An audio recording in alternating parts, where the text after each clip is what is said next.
Hello everybody, and thank you for joining us at the Canadian Construction Association for our connected webinar on leading change through innovation, perspectives from Canadian construction leaders. As Jas said, my name is Kenny Leon with the Canadian Construction Association. And before we formally begin, may I just kindly ask you to type your questions in the chat box, which you can see at the bottom of your screen. And we will answer them at the end of the discussion so that we keep a good flow of the discussion. And we will certainly take them and answer them right at the end when we have the Q&A period. Today's webinar is presented by our long-standing partner, Proco, and we are extremely thankful for their continuous support to both the Canadian Construction Association and to the industry as well. On the call today, we have three distinguished senior Canadian construction leaders who will share their experiences on navigating their own firms through this pandemic, while also sharing their thoughts, insights, and of course, their years of wisdom on the future. And of course, needless to say, how innovation and technology will play an essential part going forward in the industry itself. We are delighted to have with us today, John Boxtel, President Boxtel Construction and immediate past chair of Canadian Construction Association, Terry Olnick, President and Managing Director, Multiplex Canada, and Brian Kaplan, Principal, Reliance Construction Group. Our moderator today will be Jas Sawa, VP of Proco. And thank you for joining us, and over to you, Jas, to take it over. Annie, thanks so much. Really appreciate everyone joining today. It's an absolute pleasure and honor to be sitting with three fantastic leaders from Winnipeg, Montreal, and Toronto. Three people who have probably seen a lot in their careers. And the topic today is obviously around leading change through innovation. And innovation takes on a lot of different sort of guises. It's technological innovation, it's digital innovation, it's processes and procedures. It's about innovating a business through tricky times, and we're definitely in the midst of one of the trickier times that we've ever experienced as a country and as a planet. I thought this would be a really good time for us to bring together some leaders who have some really unique perspectives and really learn from them on ways in which they're positioning their businesses for success for now and into the future, and maybe glean some insights from them as well. So if you're new to construction, if you've been around construction for a long time, regardless, we'll really be looking forward to providing some exceptional food for thought today, and leading you through some use cases and examples of where some of these folks have applied some of those learnings to make their businesses better and stronger.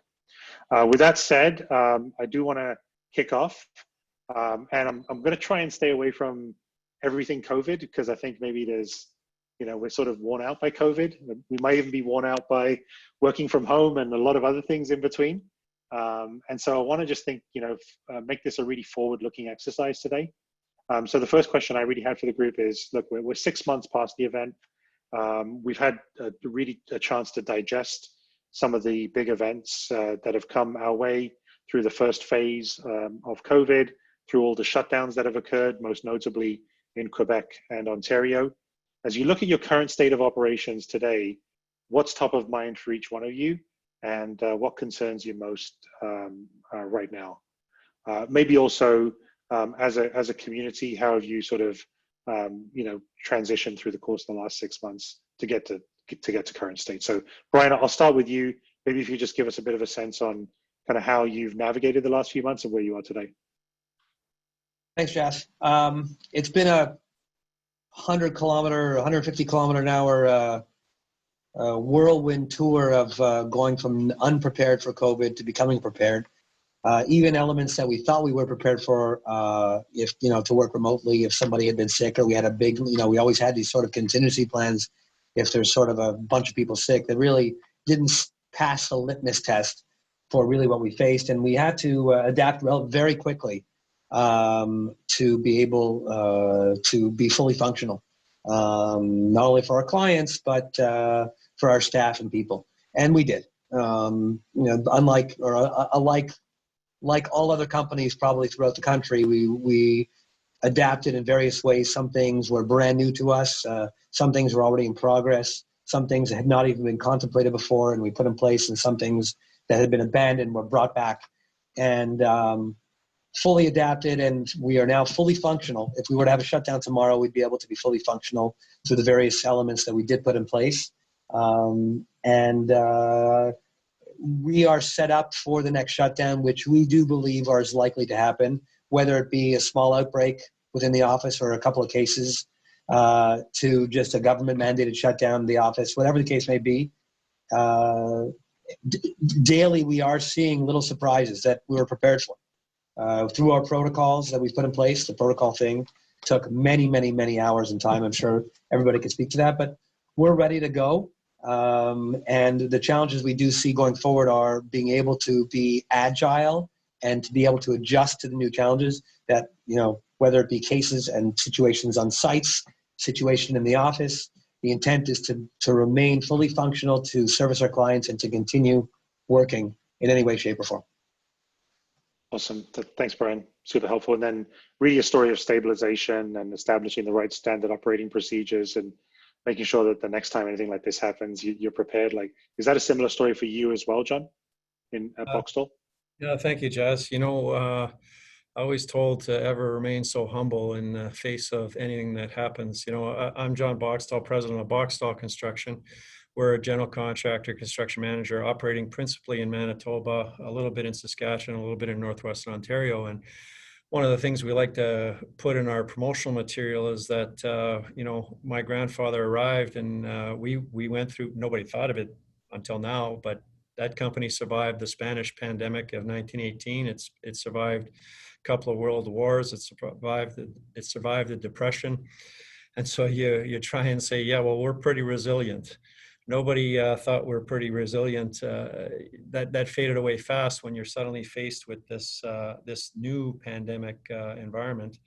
And, it came upon us very fast. From my role as the chair of Canadian Construction Association, I was brought into it quite quickly. Around about the end of February, some conference calls started within our governance group, which quickly escalated within a week, and there we were canceling the CCA conference in San Diego, all like deer in the headlights, facing this oncoming pandemic.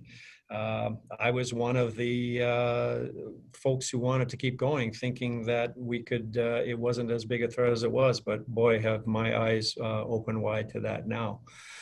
So it was really about quick thinking on your feet, lots of brainstorming as an organization. Fortune would have it that we could draw upon construction associations, both locally and across Canada. Aggregated by the Canadian Construction Association, you're able to draw on all kinds of best practices, brainstorm, and come up with the best processes you could think of. So much so at the end of the day, as clients started to resume their operations, they were asking to borrow our material so that they could open safely.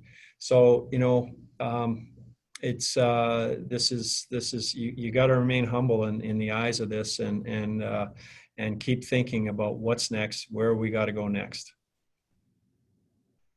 John, I think the one interesting takeaway there is just the transition that you've gone through probably 4 or 5 different times as a business from 1918 all the way through to today is like super unique way of looking at it. That's true for a lot of construction businesses that have been around for as long as yours. So really interesting to hear from that perspective. I think the one thing that I always look at is how the world has changed and how sort of hyper connected we are today. And maybe that's where we add some complexity into the equation. And that sort of changes the stakeholder dynamic as well. And Grandpa's not around to tell me how he handled this pandemic or the Depression. People just did what they needed to do to keep going, right? And I think that's what we find ourselves doing today. That's exactly right. Thanks, John. And Terry, last but not least, how are you faring on Multiplex Canada today? What's the current state of operations? How have you sort of navigated the last 6 months? Thanks, Jazz. And it's great to be on the call with John and Brian and the CCA today. So thank you for having us. From an operations perspective, I would say we're back in full swing. Leading up to the shutdown, I was actually traveling to Australia for our global conference. And we're a Brookfield company, and Brookfield decided to cancel all global conferences. So I was I was already in travel, in transit, and it was too late for me to turn around. But I did have the good fortune of seeing the Australian operation, and they were a lot closer to the Asian markets than we were in Canada, and the effects that were going to make their way eventually to North America. And some of the impact was already being felt. So had an early view as to what we were going to need in Canada. And when we made our way back into the country, we sort of had to take quick action in terms of preparing a response plan, but also making sure that our sites felt safe. One of the biggest things about the unknown was, what does this really mean? What's it going to do? How's it going to affect our projects?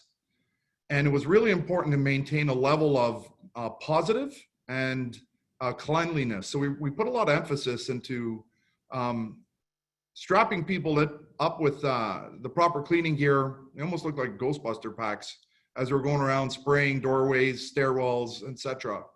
And that really did lead to a level of confidence on our job sites. And even though commercial got shut down, residentially, we managed to keep going.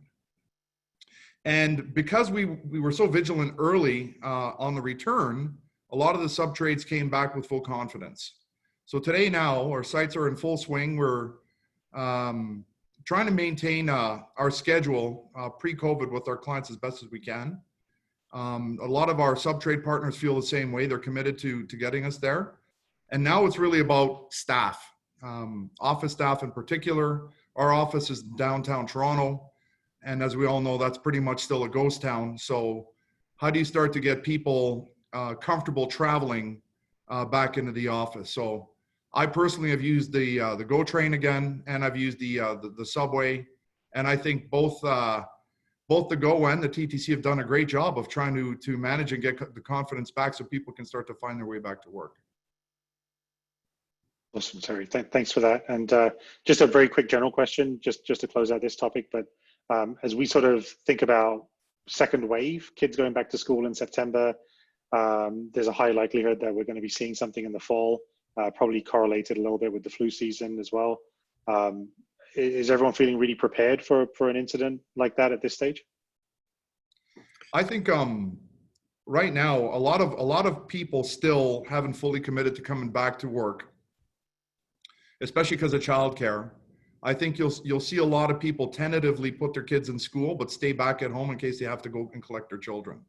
So I just because their kids are going back in September, I don't see a full flow workforce getting back until October, November, to be honest with you.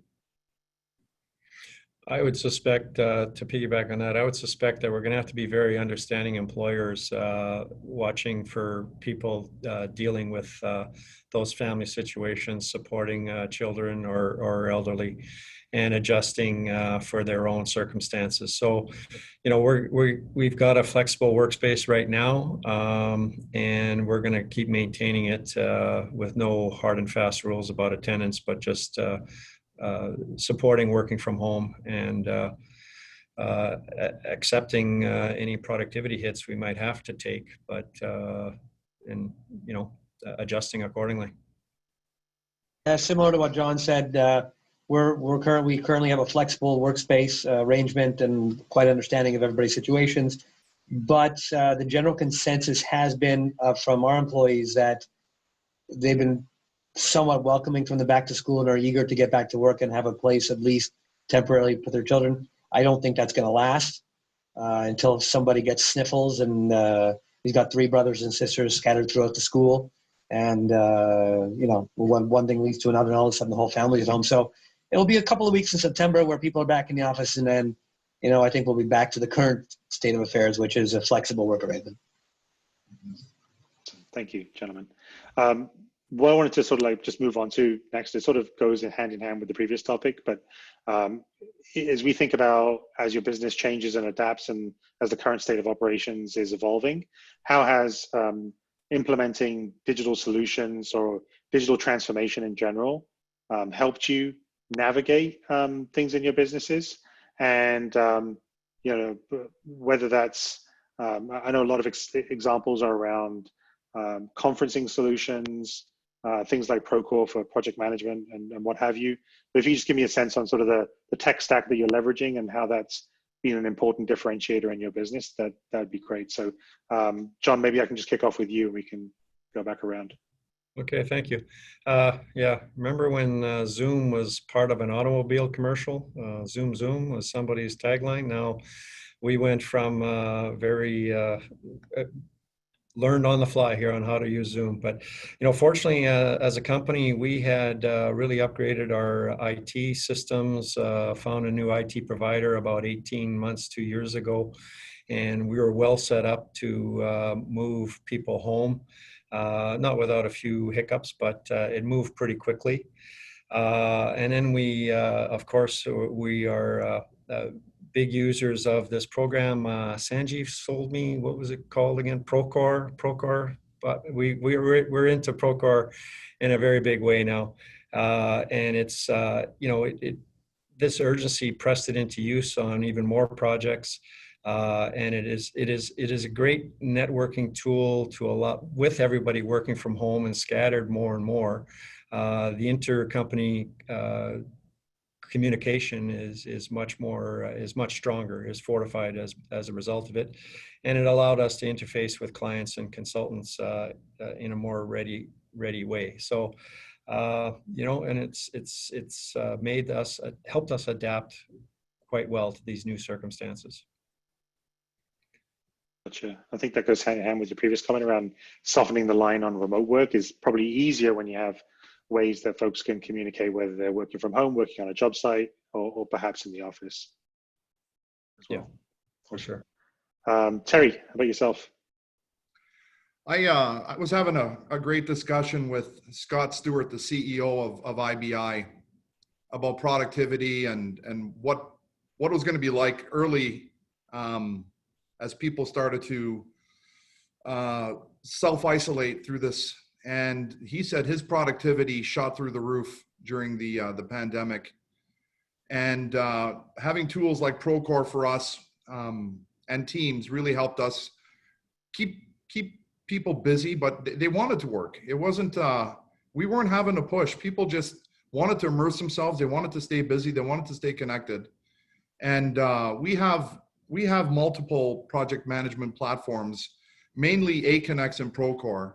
And a lot of the team here in Toronto still remembers the Aconex days, and switching over to Procore has been huge for us as a corporation in Canada. We've been able to handle our pre-construction, our tendering, our project management, all through Procore. And having a centralized system like that really did facilitate organization as everyone was sort of scattered. So I think it showed us that we can remain flexible as a workplace to allow this sort of second wave to come and go, and help people continue to feel safe. The technology is there for us, and we just need to embrace it. I think it also accelerated a lot of adoption of technology where people weren't quite ready to buy in, now have had no choice but to use it, and now they're relying on it. And there has been quite a few benefits of technology through this whole thing. Yeah. Thanks, Harry. Right. Yeah, similarly to John and Terry, with us it was a quick immersion into. We had initially invested a couple of years ago in a web conferencing hardware where we have these WebEx rooms where you all pile into a room and there's someone else in a room on the other end, and there's 20 people in that room and 20 people in another room. And, I remember when they were demoing the product, they said, once you start this hardware, you're going to see people are going to want to do it right from their workstation and going to be calling each other. That's nonsense. No one's ever going to do that. No one's going to call from their computer. So we bought these central, conference rooms with the hardware, these rooms that we set up. That was completely out the window. So we ended up investing in hardware. Some people who were not home workers, they were just office workers. We invested with them with laptops, with cameras, etc. We went onto the Teams platform, which was a game changer for most of us. We, heavily using Procore as well, which was kind of a slow start, until everybody got used to it and was using it full time. But it allows managers not only on the dashboard to see where the products are at, but you can actually see the amount of time the employees are spending on it and how they're all contributing, who's contributing, who's not, which is kind of good and bad, depending if you're the employee or the manager. But that was quite useful, and we continue to use that. The tendering, as Terry mentioned, a game changer. Tendering, which is, an old school type approach of emailing the drawings. You're lucky if your guys will accept by email. Some people are still requiring drawings, by paper. That's the tendering took that all away, and that was great. We put that in place. That was a game changer for us as well. And then to keep the payments going, because in Toronto a lot of jobs made operational, but the offices may have been closed. We needed to keep the payments going. We had been looking into the adoption of Textura, which is an online invoicing and payment electronic fund transfer system. That has been amazing, and we rolled that out as well for invoice payment and EFTs, and that's been fantastic. So heavily invested in all that, and been able to adopt, and all these components the tech has played a huge role, and has required some additional tech people to help out, no question. But it's been great. If I Hey, could, Brian, how did you find the subtrade adaptation towards Textura? In general, good, with a couple of very resistant outliers.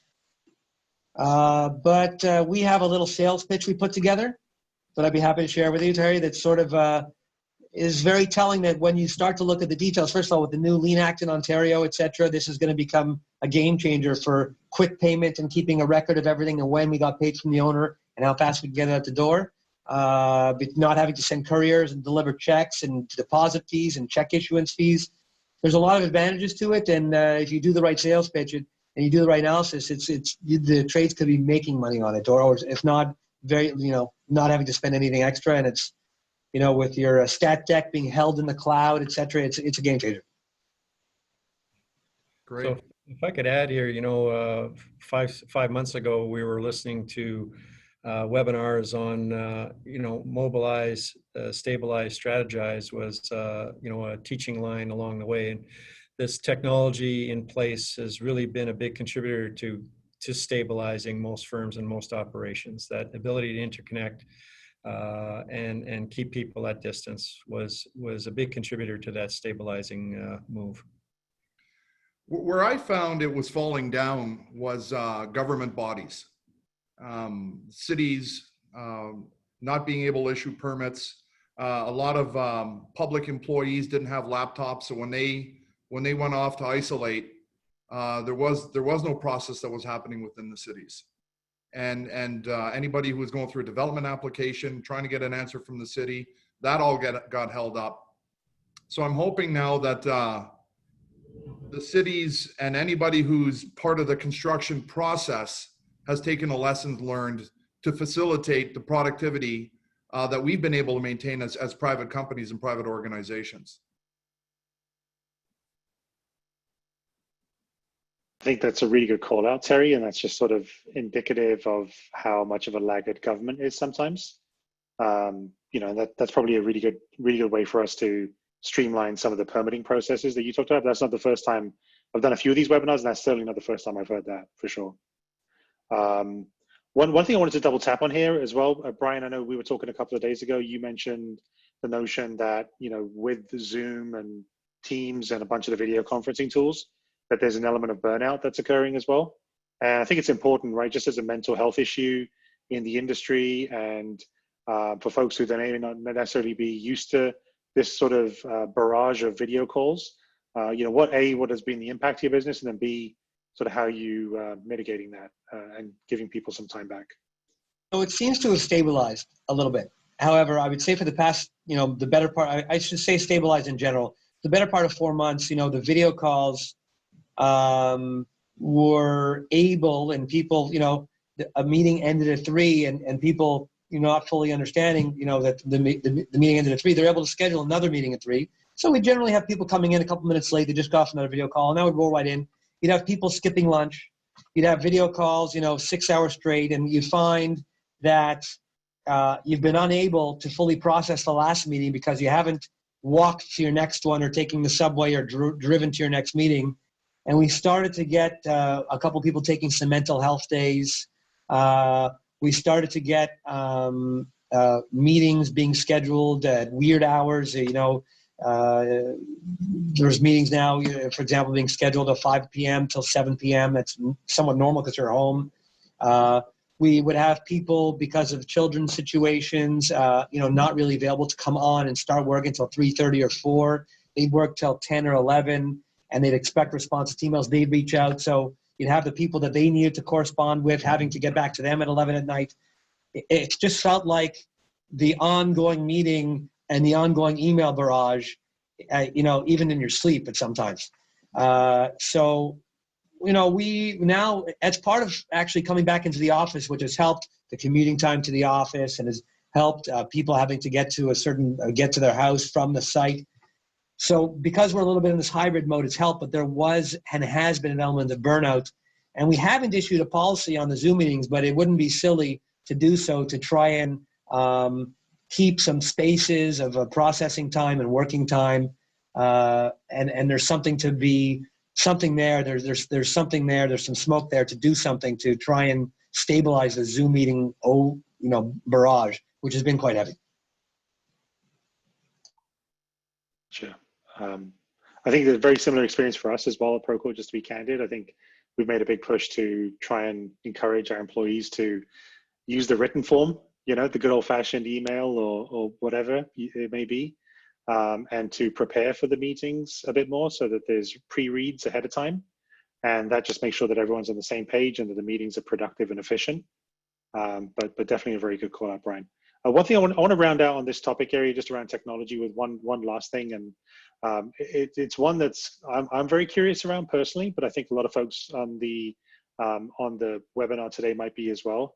And that's really, as leaders, how are you leveraging technology to drive insights in your business? And what I mean by that is, I think we've evolved from old school technology on sort of green screens to the advent of cloud computing, and sort of the next wave that I think we're in the midst of right now is insights and predictive analytics. Within each of your businesses, what sort of KPIs are you measuring to? How are you, becoming more predictive around your business and business health? And what tools and reports do you use? So whoever wants to kick off first can go ahead here. All right.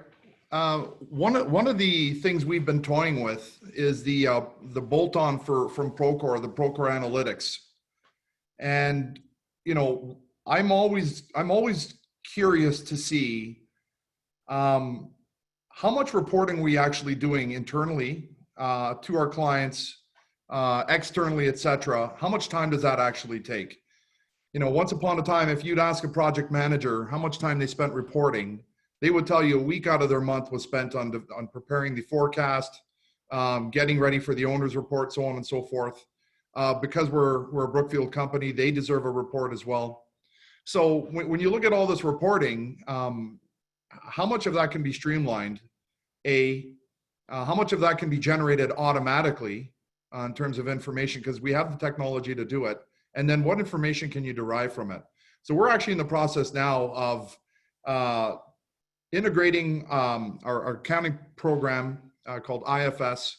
We're looking at, instead of taking 10 steps in IFS, achieving the same result with 3 steps within Procore, and then having all that information roll up, not only from a project perspective to senior management, but also to the client. And then across the board, how do all of our projects align with certain target measures, and almost having a dashboard, if you will, from a cash flow perspective, because that is so essential in construction, to change management. So there's certain limits we want to understand within our business, and the technology is there, and having this sort of COVID shutdown really allowed us to drill down and understand what we need and how to prepare ourselves moving forward. Gotcha. Thanks, Terry. John? Thanks for that information, Terry. We're probably still into some old school KPIs, measuring our market share to our win rate to our schedule performance index. We pride ourselves in keeping our warranty costs down. That to us is a quality control lagging indicator, but nonetheless, it's an indicator. Employee turnover, training dollars as a percentage of payroll. What are we spending? But first and foremost, what I should have had at the top of the list is safety. And our rates, our incident rates, the severity of those incidents, those are key to our future. But yes, we have not done much work with analytics, and I'm sure it is. All these things I listed are pretty much lagging indicators. So how do you get yourself out ahead of this? And admittedly, we're not there. We have to keep looking forward to. There's been a lot of discussion on it, and a lot of articles written on it, but we're not into that just yet. Thanks, John. On our side, before Procore, in our staff meetings that we typically meet on weekly in each project, generally, the questions that are coming up or that used to come up and that do come up, how many RFIs we at, what's the rate of RFIs being requested, the rate of directives being issued, what is the change, the changes being submitted, what's the rate? It gives an indication as to where the problems are, how many problems there are, if we need more resources. This stuff is all available now in the dashboard to us, to any manager, where we don't necessarily need to wait for the meeting to have that. Now that things are centralized in Procore, we could see that there are 700 RFIs and most of them are unanswered, et cetera. So or the ball in court, the duration that they're remaining outstanding is weeks upon end. So it's a health indicator. We use it as a health indicator. It's what we've always used. It's now we can go in and see it ourselves. Any manager can go in and see it using the Procore dashboard. So that's how the KPIs that we use the most are really the health of the project as it's being executed. That's really where we, from managerial aspect, are really honed in on the execution of the projects. It makes sense. And I think what everyone's sort of highlighting here, and to me, that's the saying that comes to mind is like sunlight is the best disinfectant. So you kind of bring these things out into the open, like to your point, Brian, managers can get access to it, but also all the stakeholders on the job can get access to it, right? The owners have visibility, and everyone, if we're all operating on the same page and we're doing it in transparency, it just ultimately makes all of us better, I think. So that's great. Thank you so much. But let's move forward. I think, innovation, we talked about it from a digital transformation perspective, but innovation comes in a lot of shapes and sizes. The future of construction is something that's been a hot topic for many, many years. Obviously, it's changed, I think, and maybe it's accelerated in some ways because of COVID. But I wonder, just like tapping into the collective knowledge around the table here today, how do each one of you think about the future of construction as it relates to technology, but also non-technological advancements? So it could be how design is changing, how building design is changing, or will change into the future. The advent of prefab and modular. Any other topic that you think is going to be a real game changer for the industry going forward from an innovation perspective? And maybe Brian will kick off with you. I think we've talked about technology. I think the technology we describe, I think, will continue to filter out into the field. But I think what we see right now is the procurement and lead times and trying to protect against shutdowns, whether it be shutdowns in a plant, shutdowns in the field on site. The prefab component, in many cases, is ready to come out in some parts, in some way, shape, or form. In other areas, it's not, but that's been a huge thing. Ordering in advance, either partially assembled or just getting stuff in advance and storing it because worried about the factory shutting down that's making it is becoming a huge concern. So there's been a lot of that that's currently being contemplated, where we're willing to take delivery of items and possibly put it in storage, whereas normally, in the old world, that would not have been considered. So there's a lot of, pre-purchasing or getting ready in advance. And prefabrication, of course, is always going to be huge, and that's going to be on the topic. Anything energy related, whether it be new kinds of glass. Vacuum insulated glass is a huge topic that's kind of game changing coming out of the Far East. That's sort of coming. We hear about these slab edge insulators to cut the thermal breaks. Anything energy related, the energy codes in Quebec are about to change. Ontario, they're already kind of stronger than Quebec. That's huge. The type of construction, we're seeing a lot of Amazon type projects on the table, geared more for delivery to the consumer direct, with distribution centers that are geared for consumers, as opposed to the kind of old style distribution center that would be a place to receive it from the factories, break it up and send it out to the stores. The new model seems to be distribution centers and data centers that are geared just for that, to break it down and send it out to the consumer. There's a lot of that on the table. Retail less so. But I'll let John and Terry break in just where they think the industry is going. That's initially the kind of things that I see. Go ahead, John. I'll round it out. Oh, all right. Thank you, Terry. Sure. Some of the adaptations we took on right away were addressing employee health and safety and site cleanliness. A local manufacturer was approached by one of my competitors who said it'd sure be nice to have a hand wash station that was self-contained. He came to me with his prototype and said, "What do you make of this?" I gave my 2 cents worth, and next thing you know, he was mass producing these all-weather hand washing stations, and we saw LinkedIn and all of the social media showing every other version and all kinds of good moves being taken to provide hot and cold running water on job sites. To me, that is irreversible now. I think that we have to think about that from the workers' health, that should be mandatory on every project site going forward.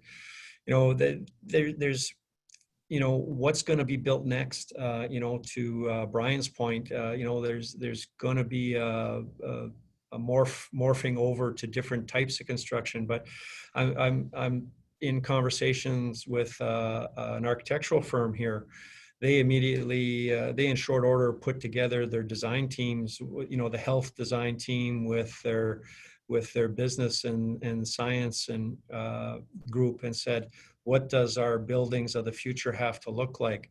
Are we going to start building high-rise buildings with single rider elevators where the rider is going to have to pay to ride it if they want to be in it alone?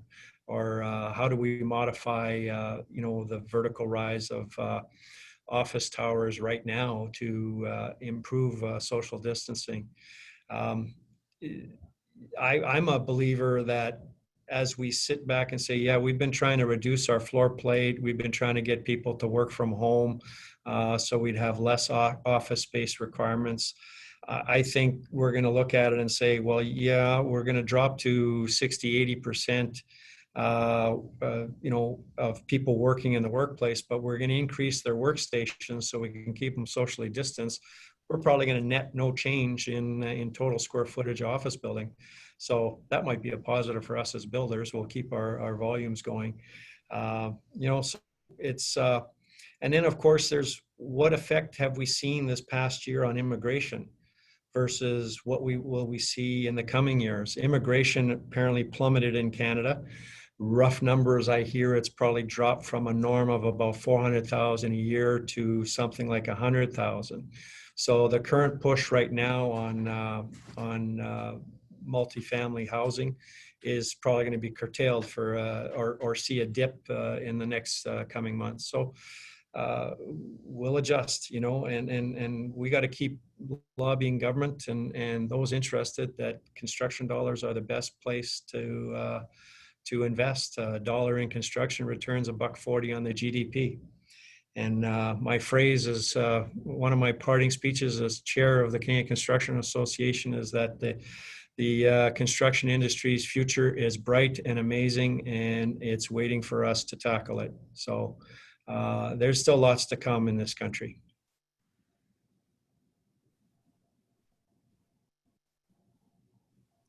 So, were you going to round out there? Or? Yeah. So I would say, in general, between prop tech and con tech, the upside is significant. There's so much room for growth. We're trying to position ourselves as a digital construction company. What does that mean? Right from the onset, we're looking at building the project digitally and then cascading the effects all the way through construction. You know, BIM allows us to, with confidence, go off and buy prefabricated elements of buildings and know that we have the ability to make sure that they're going to fit as we're preparing them off site and we're getting ready to plant them in the field. Now you have so many cascading technologies that are out there that are sort of supporting the sort of ecosystem of BIM. There's a company called BuildStream that is actually using point cloud scanning and using AI and converting it into BIM models. And you can have multiple scans taken of your job that are delivering current accurate as-builts as you're building, so that you know your quality is there. So you can go off and prefabricate more and more, get it delivered to site. All of these site expectations you're looking for can be pre-checked with relatively low cost and then start to bring it. And I think as we move into the future, we are moving to an industrialized construction model. Traditional construction is on its way out. We simply can't afford it. You can see the impacts of this current pandemic, what happens to the next one. A great way to future-proof ourselves is through offsite manufacturing and industrialized construction. Once you deliver a building and it has a digital model attached to it, let's say even LOD 300, now with the advent of IoT, the cost of cloud is dropping, and more owners are really interested in a digital twin. The behavior of the building, the behavior of the people can all be modeled in its current state. You can get accurate representation of your building as it is now, but then start to run models on future proofing and the behavior of people. And I think allowing AI to start to produce some of these models for the future is really going to help current building owners understand where they're at now and where they can be with the future with their built environment. Because the built environment, it's not easy to change. It's not easy to add another bank of elevators inside of your building, right? So how are you gonna change the behavior of people or your building to adapt? Got it. That's really helpful. This is actually amazing dialogue, because each of the answers was so different, but it just shows you how much opportunity there is to reimagine the way that we deliver construction. And it's hard to really put it together in one convenient bucket, but a lot of it is just like how we deliver construction is changing, the types of projects we're doing is changing, and potentially even the net impact economically might be, you know, net, it may net out to zero and it might actually be net positive, right? So there's a lot of optimism that I hear there in terms of our ability to deliver more efficiently and be more productive as well, as part of this conversation. So fantastic stuff. Sort of leading into the next topic, and I think, you know, John, you already touched on it in a lot of ways, and I'm glad you did. It's really just around sort of the macroeconomic climate, because I think a lot of people right now are concerned about, you know, the Canadian economy, the impact to GDP. John, you made the point that, you know, $1 into construction is $1.40 in GDP, so definitely one where we want to continue to make our voice heard amongst the community at large. But how do you see the economic you know, the economic climate and picture playing out over the next 12 to 24 months? Do you see a continuing impact on the supply chain? Do you see scarcity of resources continuing? Do you see an impact to the labor market in general, the ability to recruit and retain talent? Like where are the biggest, you know, where are you placing your biggest bets as a business, and where do you see the biggest risk? Well, one certainly has to anticipate there's going to be some slowdown in construction. I know in my own market, you know, again, it's a lagging effect. You know, the pandemic hit, decisions being made on new projects, you know, the carrying out of design work, all of that may have gotten shelved or postponed. So, you know, we're working through a healthy backlog right now and running at full speed, but we see a curtailment coming. You know, there's going to be a pullback through the winter. Obviously, we can't be, we're not immune. I mean, there's so much that gets done in this country that is government funded or government resourced, and you know, at all levels, that we have to be concerned with where are those funds going to continue to, how well are they going to continue to flow. The stimulus spending is definitely needed in every province right across the country. The engagement by the different provincial budgets is going to be important, whether those provinces can see their way through to taking the funding model that's being offered by the federal government and running with it and keeping the ball rolling. I've seen some evidence of some provinces doing it, you know, at a higher level, and some being much more reserved about it and not proceeding quickly enough. So, supply chain is a concern. You know, I don't know if you're feeling it out east, Brian and Terry, but we don't have a lot of forests in Manitoba. But we're seeing, you know, a lot of strain on the lumber market. We also have to start thinking about our whole network, our whole industry, from the small firms, our micro firms, all the way up to the big players. You know, we are one big community, and there's a lot of interdependence on the success of each other.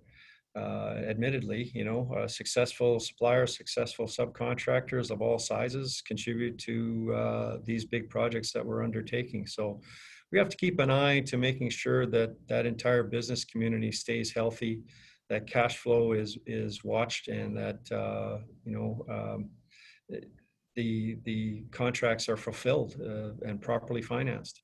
So you know, it's I don't think these are probably just everyday challenges for us, even if COVID or no COVID. But you know, we have to be ever more attuned and wary if there's anything turning at any point in time that we all need to react to. Yeah, to pick up where John left off, really everything we're doing pretty much now is precautionary and somewhat protectionist, and it has some level of insurance to try and you know, just stave off any potential elements that might be coming, whether it be getting stuff early, like I mentioned before, but you know, trying to work on with labor, you know, that is sustainable and constant with companies that are maybe less risk prone, more financially stable. The environment is more risky. The environment is risky, and I tell all of my clients, and the restrictions, the ebb and flow, and people's fears as caseload may go up. You know, you may have people that are very productive and seem to be working close with the right PPE in place now. As things get a little more testy, they may start to pull back, and we may go to you know, people deciding that they've suddenly become a risk and staying home, less labor available. It's very touch and go. The environment is risky in general, and everything we do is to try and not only make people feel safe, it's to be safe, but to try and help the situation on site so that there are no situations that may arise where we're just unable to continue. And that's everything we do and look at on a weekly basis, tries to address it.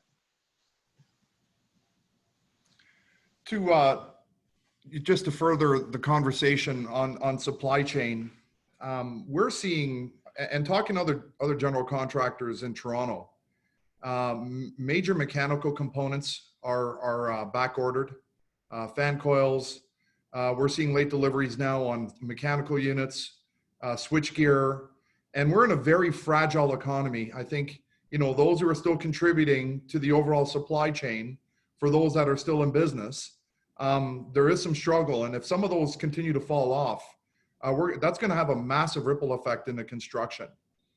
There's one mechanical contractor in particular I had a conversation with, and they're ordering now for 2 years out to make sure that they're getting all of the components, long lead items, so that they're not caught short. So I do think there is a significant supply chain issue right now, and it's going to get worse before it gets better. Yeah, I echo what Terry said. We're seeing the same thing, especially on the switchgear and electrical components as well.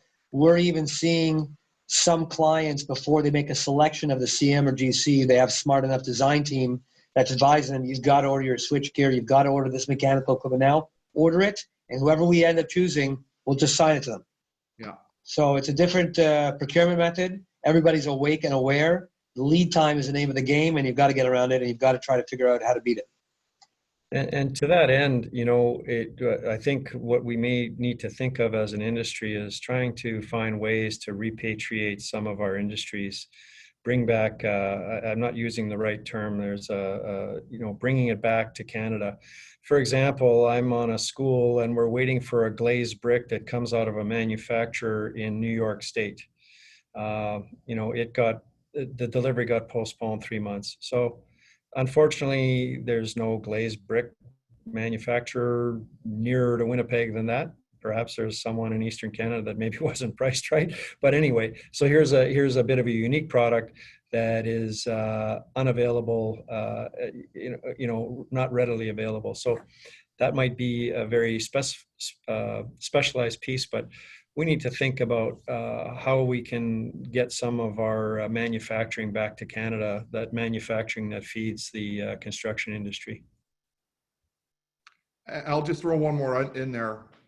I liked how you sort of tried to make a pitch for Make Canada Great Again, John. I think I completely agree with you.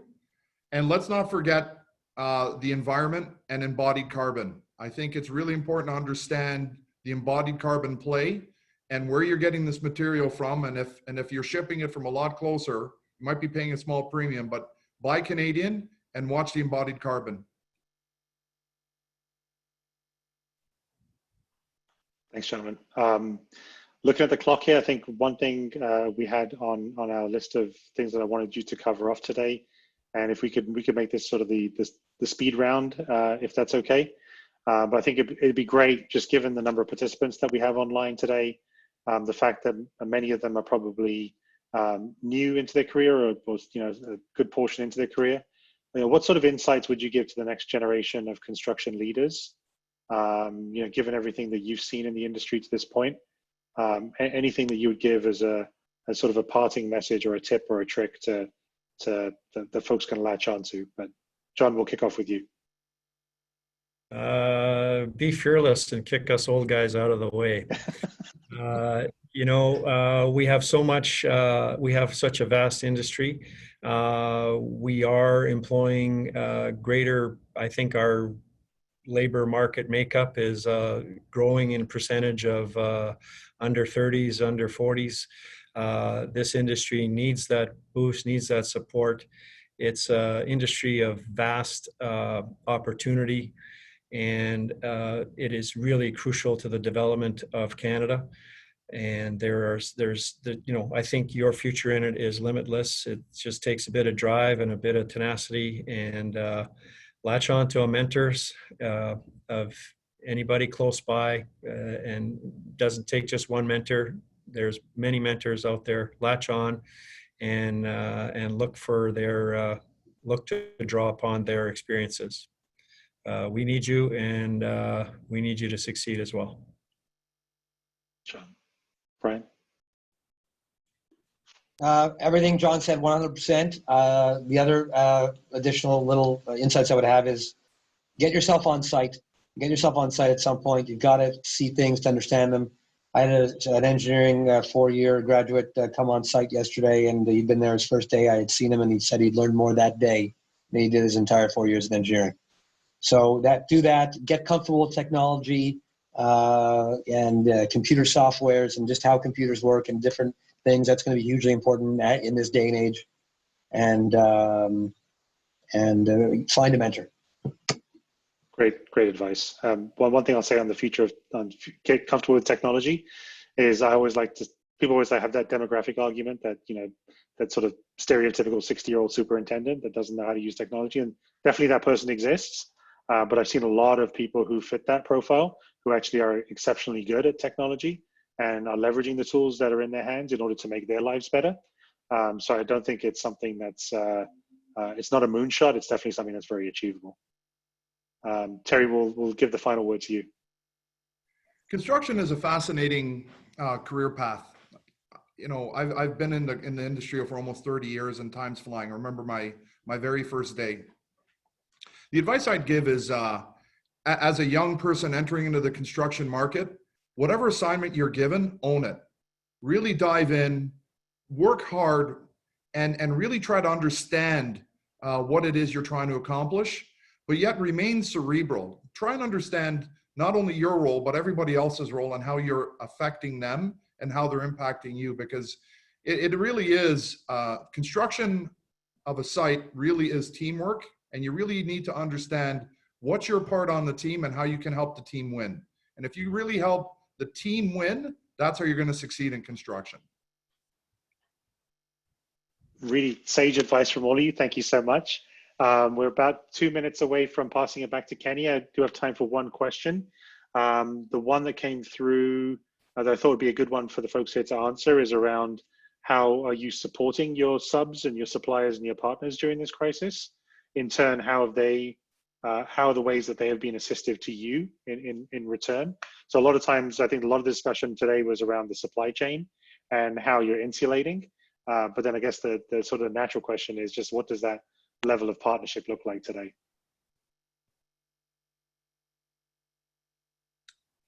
Who's the question to? Oh, any one of you. So Terry, I know maybe you can kick off, because I know you had a really good example of just some of the partnership with your sub-trades on some of your sites. I completely agree with Brian that people should be spending time on construction sites, no matter what part of the organization you're in, or what stage you're at. You have to be on site to have the empathy for what it takes to build a job. And some of the advice I love to give to our field engineers or even our young superintendents is, your job as a servant leader. Your job is to anticipate the needs of the sub-trades, what it is that they need, and try and make their lives a little bit easier and help them maybe think ahead of them sometimes and make their lives a little easier if possible. Cleaning the way, ordering material, scheduling, conversation, communication, it's vital. And I think if you take that approach in construction, it's really going to help the relationship with the subs. Awesome. John, suppliers, partners? You know, very similar. I mean, I was talking about the overall, you know, microcosm of the construction industry. You know, that entire industry is so interdependent on each one's success.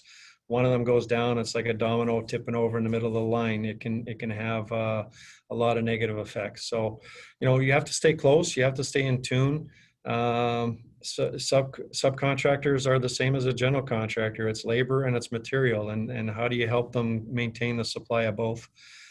Be it whether it has to be some financial support on a short-term basis or quicker payment terms. But you got to keep, it's all in the interest of serving your client, the buyer of construction, to make sure that we all deliver what they need and we all shine to it. So, and you know, and trying times like this, I'm sure there are some that are struggling. So got to help pull them through. Gentlemen, thank you very much. We are officially at time. I'm going to pass to Mr. Kenny Leon. This has been an amazing conversation. We could have done this literally for 3 hours, but amazed that we got as much content as we did into the 50 minutes. So thank you one and all for your time. Really appreciate it today. Kenny? Thanks, Joyce. I couldn't disagree more or rather agree more that we could have definitely had more content and had this session much more longer. Anyways, time is up, but on behalf of Canadian Construction Association, thank you, John, Terry, and Brian, for sharing your valuable insights, especially on how we construct in the future, and also how innovation will play a very essential part going forward in the industry. Sincere thanks to our moderator Jazz as well, VP at Proco, and his team for their continuous support to Canadian Construction Association.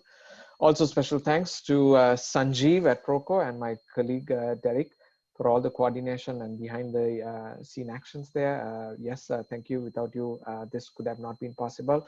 And to you, to the participants, for joining us for this webinar today. We should have this webinar recording out to you shortly, and it will be posted on our YouTube channels as well. Thank you once again, everybody, for joining us. Enjoy a wonderful afternoon or evening wherever you are. Thank you. Thank you, everybody. Thank you so much. Thank you, Kenny. Thanks for having us. Thank you.